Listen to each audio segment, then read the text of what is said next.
Nowadays, environmental concerns are at the forefront of our industrial, scientific, cultural, and political conversations. Steadily increasing awareness of the devastating effects of human expansion on our priceless planet's fragile ecosystems is more widespread than ever before. For better or worse, it seems many of us value preserving Earth's intricate web of life, ensuring a prosperous future for our descendants, over ourselves.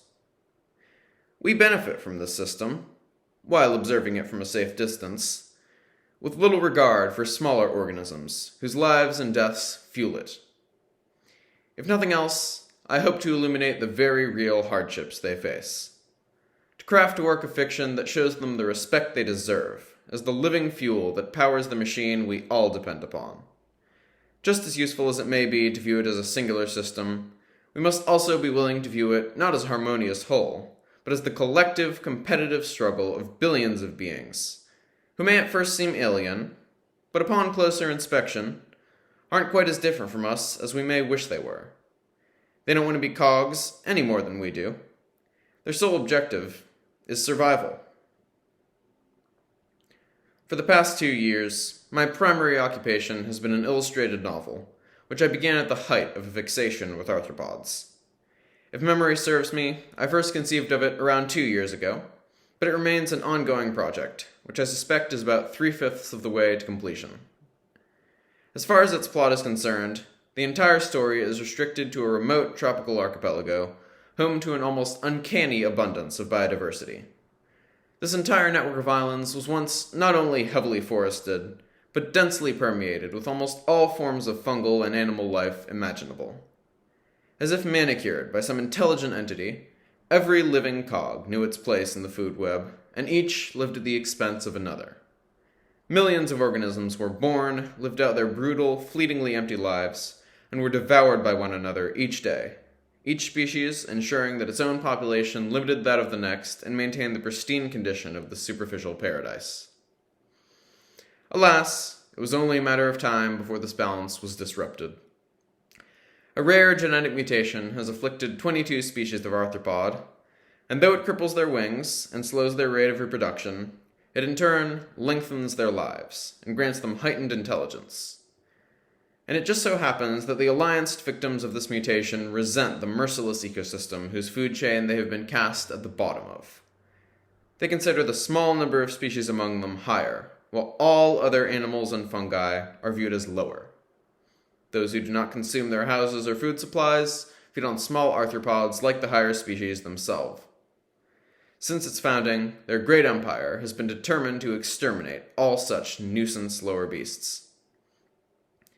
Deep within this well-guarded, ever-expanding civilization lives a young higher aphid named Fredford. She is proud to be employed by Bobbert, a higher midge and well-respected exterminator. Along with Stevenson and Mikeman, fellow employees, they specialize in eradicating the obnoxious lower fungi that permeate the urban depths of their burrow. That is, until one day, when the company receives word that a lethal fungal pathogen has begun to circulate. Before long, they discover a link between this strange disease and an enigmatic force known simply as the fungus god. It becomes clear that destruction of this god may be the only hope of preventing the disease from ravaging their entire civilization.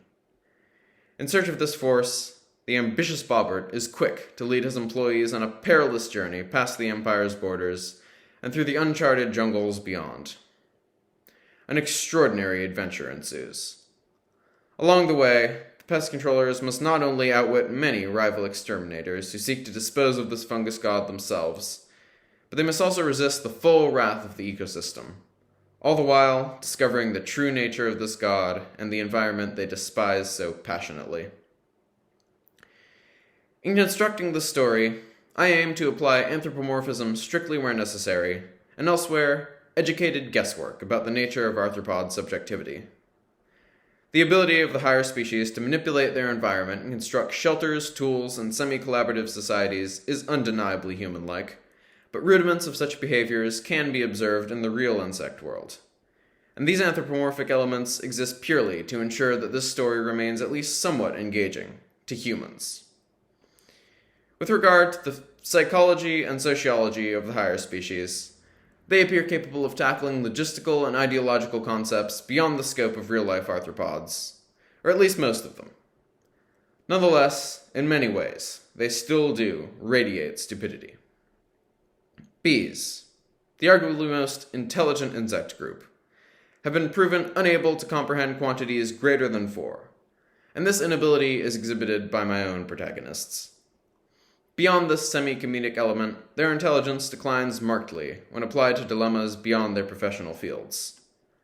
A restaurateur finds an exterminator's ability to douse a mushroom in fungicide remarkable, while an exterminator is equally amazed by a restaurateur's capacity to lay out piles of food that perfectly correspond to the orders of each of their customers. This seems to me an accurate reflection of the tendency of insects to display extraordinary intelligence, only under strangely limited circumstances. I have no doubt that arthropods exhibit the same rudimentary palette of emotions as ourselves, notably fear and satisfaction, and in some cases, love and anger. But just as real arthropods rarely experience anything beyond this narrow range, my characters are intentionally lacking in emotional depth. As vibrant as their superficial personalities may be, they seem to be utterly free of subconscious influence, and cannot be persuaded beyond their initial opinions of things. That is, unless their minds are physically or chemically altered, which does occur later on in the story. As far as perception is concerned, I ensure that olfactory stimuli are outlined in just as much detail as vision, which is described as yielding poor resolution and color quality. In a further measure to ensure the story remains true to arthropod perception, sensory stimuli are considerably muted, at least compared to those of vertebrates. Admittedly, my depiction of the inner life of an invertebrate is dependent upon the assumption that they, like us, subjectively experience all stimuli. One might argue that this assumption is baseless. Yet, the only being whose subjectivity I can be certain of is myself. And being myself, I can say definitively that I do possess it. On the other hand, there is no conscious entity that I can prove to lack subjectivity.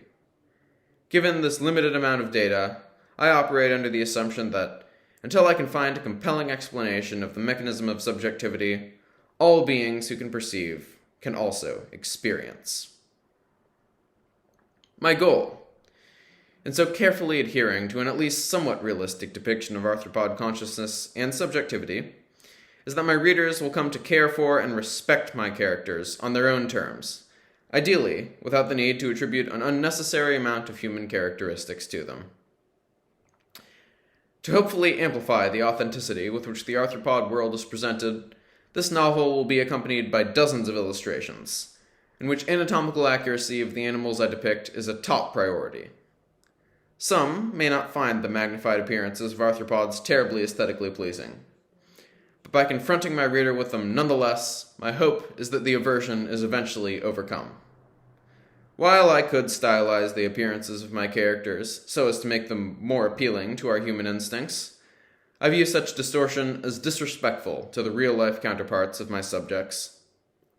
Introducing the minimum amount of human-like elements needed to make a reasonably engaging experience, I am committed to ensuring this remains an unsanitized depiction of invertebrate life. Accuracy aside, I will attempt to assist this process by depicting them with comparatively more pleasing rendering and composition, as well as commitment to detail. My hope, alongside crafting an enjoyable reading and viewing experience, is to challenge our every instinctive impression of the ecosystem which we lead comfortable existences on the fringes of. I simultaneously look to invoke admiration where most would react with disgust, and disgust at that which most would admire. I hope for my readers to come to respect and care for my simple-minded yet strangely endearing invertebrate characters on their own terms, all the while seeing nature in all its sordid brutality, juxtaposed with illustrations of its otherworldly beauty.